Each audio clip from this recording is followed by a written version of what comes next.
अस्सलामुअलैकुम। सर्दियों में बनाई जाने वाली ये बहुत ही मज़ेदार सी मूली की सब्ज़ी, जिसे अगर आप लोग नहीं बनाते तो यकीन जान लीजिए एक बहुत ही अच्छी रेसिपी को मिस करते हैं। जिसके लिए एक पतीली में ये 2 किलो मूली जो कि पत्तों के साथ वाली है, इसमें मूली को छोटे टुकड़ों में रफली काट लिया है और इसके पत्तों को बारीक डंठल के साथ काट लिया है। पत्तों के मोटे डंठल डिस्कार्ड कर दिएगा। अब इसी पतीली में 2 कप पानी डालकर पतीली को ढककर बिल्कुल हल्की आंच पर 20 मिनट के लिए पकने के लिए छोड़ देंगे। इससे मूली और इसके पत्तों से पानी निकल आएगा, मूली और इसके पत्ते बुझ जाएंगे और बिल्कुल नरम हो जाएंगे। बीच में एक दफा चलाकर इस सब्जी को मिक्स कर लीजिएगा। अब 20 मिनट बाद देखिए मूली और इसके पत्तों से पानी निकल आया है और ये सब्जी बिल्कुल नरम हो गई है। अब सब्जी के नरम होने पर मूली और इसके पत्तों को मैशर की मदद से मैश कर लेंगे, जो कि बहुत आसानी से हो जाएगी। अब मैश करने के बाद एक बाउल के ऊपर स्ट्रेनर रखेंगे और इस पर तमाम मैश की हुई मूली को डाल लेंगे और फिर स्पैचुला की मदद से इस मैश की हुई मूली को प्रेस करते हुए इसका तमाम पानी निकाल देंगे।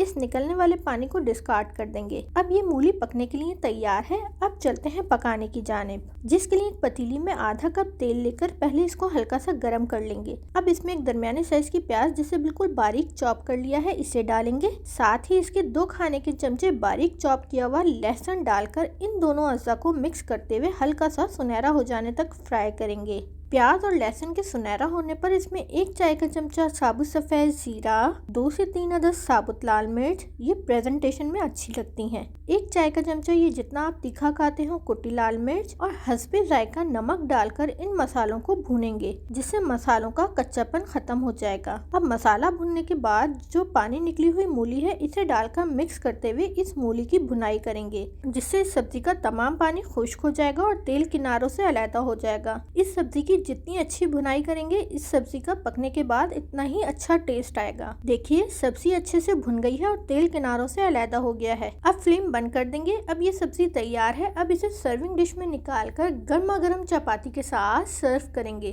तो कैसी लगी आप लोगों को ये पत्ते वाली मूली की सब्जी की रेसिपी, जरूर बताइएगा। शुक्रिया।